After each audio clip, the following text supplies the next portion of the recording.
మిత్రులందరికీ నమస్కారం.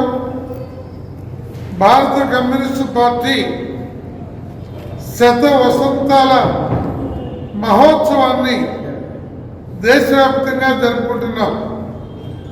డిసెంబర్ 26 ఖమ్మంలో లక్షలాది మందితో ముగింపు సభ జరగబోతూ ఉంది.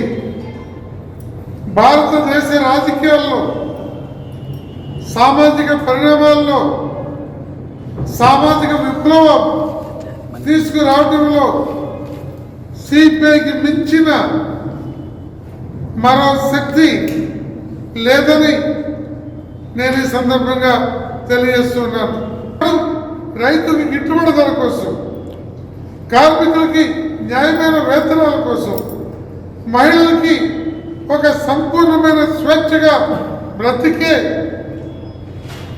పరిణతి చెందిన సమాజం కోసం పోరాడుతుంది ఎర్రజెండా సిపిఐ పార్టీ తప్ప ఈనాడు ఢిల్లీలో అధికారాన్ని నిలబడుతున్నటువంటి భారతీయ జనతా పార్టీ దేశ రాజకీయాల్ని ప్రజల్ని స్వప్రయోజనాల కోసం విభజిస్తుంటే కమ్యూనిస్ట్ పార్టీ శతవార్షికోత్సవాల సందర్భంగా మన దేశ యువకులకి ఉత్తమ భవిష్యత్తు ఇవ్వడానికి, మన దేశ విద్యార్థులకి ఉన్నతమైనటువంటి స్థితిలో జీవించడానికి, గ్రామీణ భారతంలో ఉన్న రైతు కూలి ఆకలి చావులకి, ధరలు లేక ఆత్మహత్యలకి గురి కానీ ఒక వ్యవస్థ నిర్మాణం జరగాలి అంటే, ఆత్మహత్యలు ఆకలి చావులు లేని ఒక సమాజం రావాలంటే అది సిపిఐ వామపక్షాలు ఎర్రజెండాతో మాత్రమే సాధ్యమవుతుంది.